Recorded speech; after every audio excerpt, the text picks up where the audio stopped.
Hi, it's me again with Corel Roll Tips and Tricks, part 2 of this. And there will be a part 3 because I really want to make the item that's on the video that the gentleman sent me.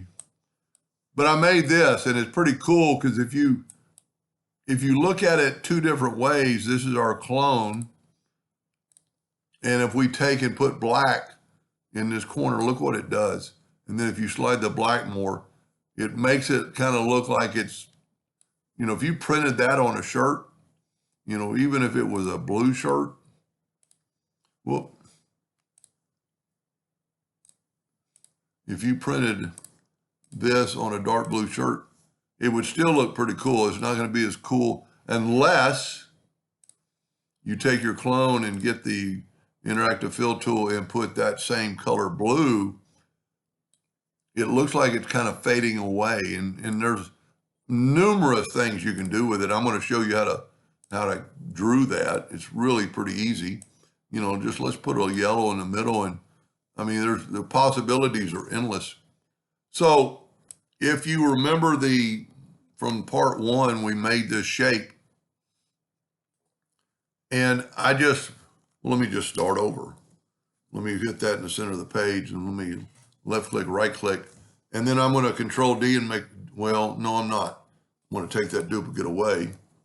Well, I didn't make a duplicate, but I'm going to rotate it 45 degrees.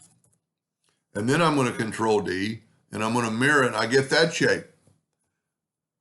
And actually, I don't want that shape. I want to turn it now, the whole thing 90 degrees. I want those edges meeting on the, well, I guess it would have been another 45. Well, what am I doing here? 135.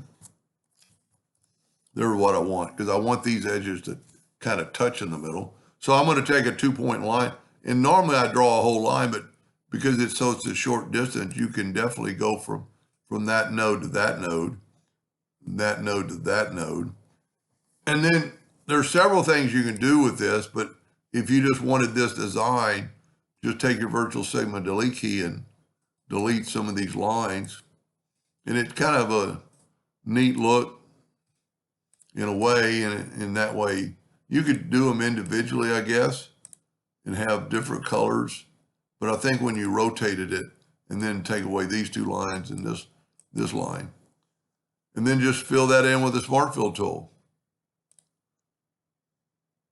And I would go ahead and do the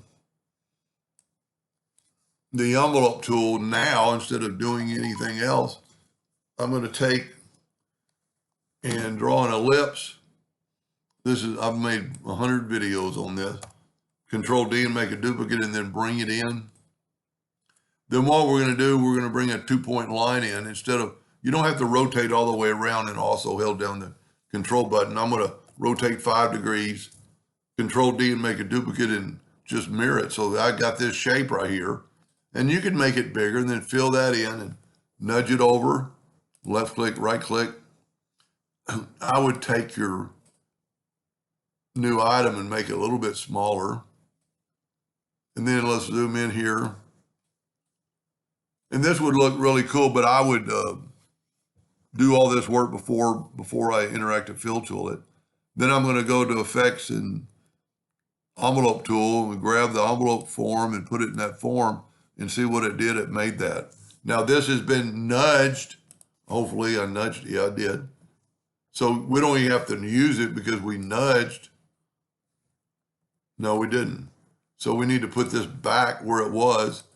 Select that, shift select that and go EC. Then you can move your box out of the way and then you can put that in the middle. Now we can get rid of everything else because we're working in the center of the page. So I'm going to bring in my indexing lines. I'm going to nudge this back. It's still right where it wants to be. I'm going to go ahead and go to edit and clone it. And then I'm going to nudge one out of the way. And that happens to be our curve. This is our control curve. I'm going to nudge it out of the way. Then put this back. And this isn't that cool of a design, but I'm going to Control D and make a duplicate. And if you remember, we rotated 5 degrees, but we did it twice. We mirrored it, so now it's 10. And just rotate it 10 degrees. And then Control D 20 degrees. Sometimes Corel will automatically do it, sometimes it won't. And then just Control D all the way around. This would be a good one for the, especially on my computer, it'd be a good one for the transformation docker, because now I need to go 190. My computer sometimes can't keep up, but the transformation docker would do this. Now let's go ahead and make this black so you can kind of see it really work. Go up to Object, Order, Backup Page. Now we can move our clone freely without worrying about anything. Let's get rid of the indexing line. And let's take our clone and get the interactive fill tool.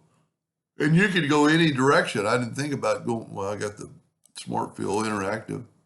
And you could go up and put the black on the top side, and it kind of fades into the bisque, or whatever you want to call it. Go back there and make it a little bit more, or a little less, a little more. I mean, look how that kind of does that. Now you could move it over and do it from side to side. You know, I mean, look at that. That's pretty cool. I don't know that you would ever draw anything like that, but then you could always add colors to the center. You know, get a bunch of different colors, kind of like a rainbow effect.